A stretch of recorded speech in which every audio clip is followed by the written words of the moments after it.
السلام عليكم ورحمة الله وبركاته. بسم الله الرحمن الرحيم.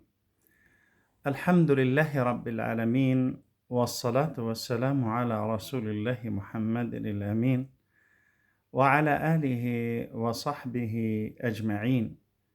وحياكم الله وبياكم أيها الإخوة والأخوات في هذا اللقاء الطيب المبارك، والذي أسأله سبحانه وتعالى أن يجعله خالصا لوجهه الكريم، اللهم آمين. ونحن في كل جمعة نحب أن نتكلم معكم عن فضل آخر ساعة من يوم الجمعة، وأنها والله ساعة عظيمة عجيبة حث عليها رسول الله. هي ساعة تستجاب فيها الدعوات وتلبى فيها الرغبات. عرفها السلف رضوان الله عليهم وحرصوا عليها، كانوا يجلسون من بعد العصر إلى مغيب الشمس يطلبون من الله حاجاتهم. وأنا في هذه العجالة سأتحدث لكم عن إحدى قصص درب اليقين التي وقفت على بعض تفاصيلها. رجل أنا لا أعرفه ولا يعرفني، رجل بعد ذلك هو قال القصة إن هذا الرجل له ولد وحيد، وهو بعمر تقريبا 6 سنوات. هذا الرجل شعر أن الولد بدأ يتغير تغيرات على جسده، على همته، على حركته، على حيويته. قال فأخذته من طبيب إلى طبيب، هو في إحدى الدول العربية، يعني الدول النفطية، فأخذه من طبيب إلى طبيب ومن مستشفى إلى مستشفى. آخر شيء توصلوا إلى أنه هذا من أمراض الدم عند الأطفال النادرة، التي طبعا لا علاج لها في عالم واقع الدنيا. طبعا هذا الرجل لا يعرف درب اليقين ولا شيء، رجل ما شاء الله، الله من أن فضل عليه، وتعرف الناس تأخذهم الدنيا. فهو يقول لي، يقول آخر شيء، طبعا لما الأطباء قال والله بعض الأطباء للأسف كان فاقدا للإنسانية، قال لي ما له علاج هكذا، وما حاول حتى أنه يلطف لي العبارة، وهذا ولدي.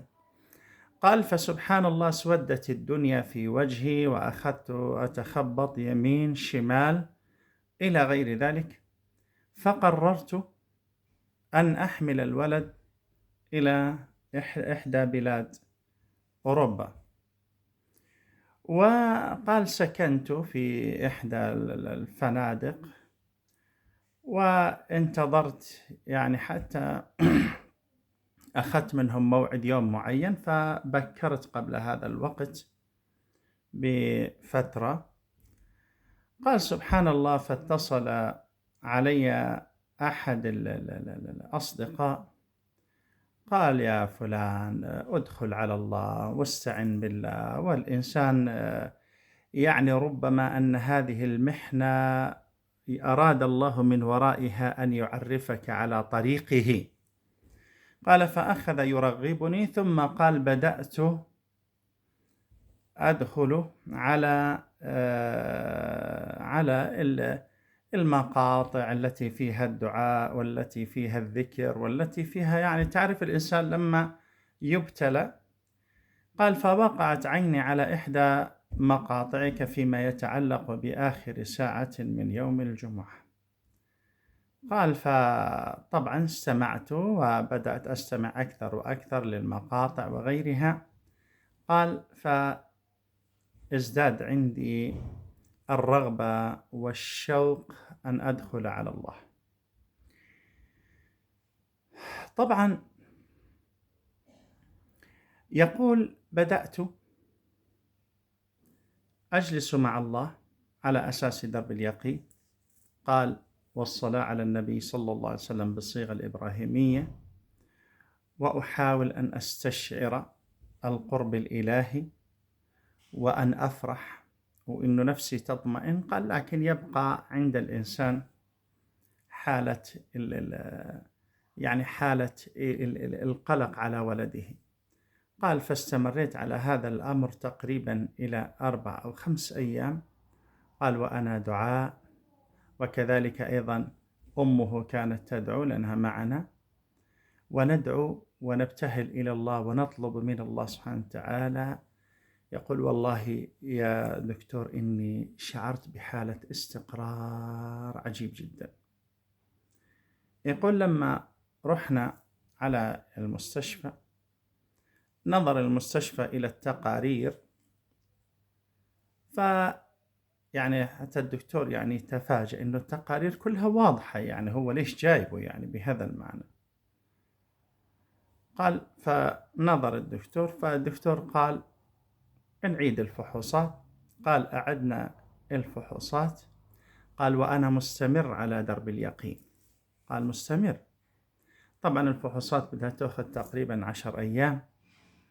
قال لما ظهرت الفحوصات، قال ولأن الفحوصات نفس النتيجة اللي طلعت في بلدي، إنه الولد مصاب وإنه ما في علاج.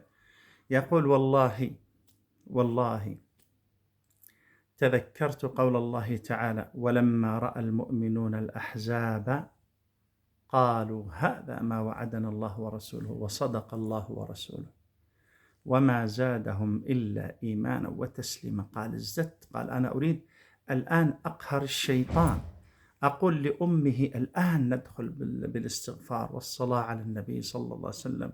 قال ويوم الجمعة مر بنا هناك أكثر من جمعة. قال وأنا يعني أريد أن أقهر الشيطان الذي يريد أن يرعبني ويريد أن يخيفني ويريد أن يمنعني. أقول فليقولوا ما يقولون، كلمة الله سبحانه وتعالى هي النافذة وليست كلمة الأطباء. قال فاجتهدت في الدعاء. قال فبعدها بأيام اتصل بي الطبيب. قال هناك طبيب يعني استشاري أو بروفيسور سيأتي ويقيم الحالة من جديد. قال فقلت الله رب الأطباء. قال واستمريت على الحال. طبعا أبرز الذي كان يقوم به حتى تعرفوا هي آخر ساعة من يوم الجمعة، كل جمعة مرت كان يقوم بها صلاة على النبي صلى الله عليه وسلم بالصيغة الإبراهيمية والاستغفار، هذا ما ذكره لي. طبعا درب اليقين اللي هو بشروطه أو بأركانه الستة التي نتكلم عنها دائما: الخلوة مع الله والحديث مع الله والكلام مع الله واستشعار القرب والافتقار. يقول والله يا دكتور أزلت من قلبي كل أسباب كل الأطباء، لكن أنا صرت رايح لهنا. فالمهم اتصل الطبيب، قال جاء البروفيسور نحضر الولد. قال أحضر الولد. قال فبدأ ينظر، بدأ كذا بدأ. قال لكن في شيء يا دكتور أنا رأيته في ولدي. قال طول مدة وأنا على درب اليقين وأنا بحالة إني عرفت رب العالمين، قال كنت أشعر إنه الولد صار نشيط، صار ما شاء الله أول بأول ينشط، يأكل، عيونه ما شاء الله يعني كان هو عيونه غائرة من الهم من التعب المرض. قال أنا شعرت إنه الولد فيه نشاط، غير اللعب، فرحته، يطلب إنه يذهب لحديقة، يطلب أشياء، يطلب ألعاب، يطلب كذا. قال هذا كان ما كان موجود. المهم قال ذهبت، فأخذ البروفيسور ينظر إلي، ينظر كذا ينظر كذا. قال فضحك ضحك ضحك. قال هذا المرض هو لا شفاء له، إلا إنه في حالات نادرة نادرة نادرة جدا عند الأطفال إنه الطفل جسمه يبدأ يستطيع أن يقاوم مثل هذا المرض. يعني إحنا بنسميه التشافي الذاتي، يسميه الطبيب، إنه نفس الجسم يتقوى ليضعف هذا المرض وينهيه. فقال لما قال لي هذا، قال سبحان الله، عرفت أن لله شأن، أن لله شأنا في هذا الولد. فيقول هو يبني ذاته من جديد. فالطبيب قال اتركه أسبوع. قال ثم رجعت بعد أسبوع والطبيب يضحك، قال ممتاز. يقول يعني مكثنا أكثر من مرة على هذا الحال. قال وأنا خلاص مستسلم لله. قال حتى قال الدكتور خلاص هذا الولد الحمد لله الآن هو قادر على أن يتجاوز هذه المحنة. قال فصرف أعطانا الدكتور، يقول أنا كنت مهيئ نفسي إني أنا بدي أدفع مئات الآلاف من الدولارات وأنا مستعد أدفع مقابل.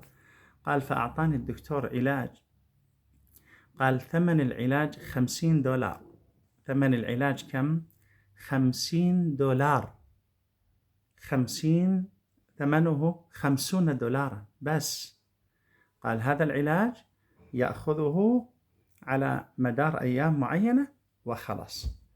قال والله عدت، قال ما عدت من أوروبا، عدت من رحلة درب اليقين وقد من الله على ولدي بالشفاء.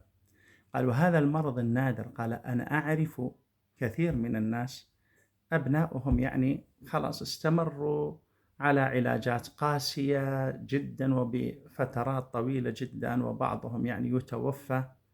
يقول وولدي والحمد لله، قال عاد إلى صحته وعاد إلى عافيته وعاد إلى غير ذلك.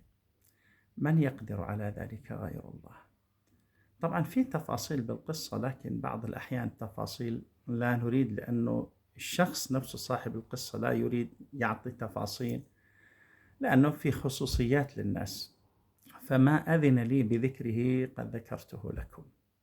وأعظم ما أذن لي بذكره صدق لجوئه إلى الله، حتى قلت له ألا ترى معي أن الله أراد بك خيرا، أنه عرفك على طريقه وعلى دربه. يلا كن أنت صاحب القصة القادمة وأنا أكون صاحب القصة القادمة، كلكم كونوا أصحاب القصة القادمة إن شاء الله.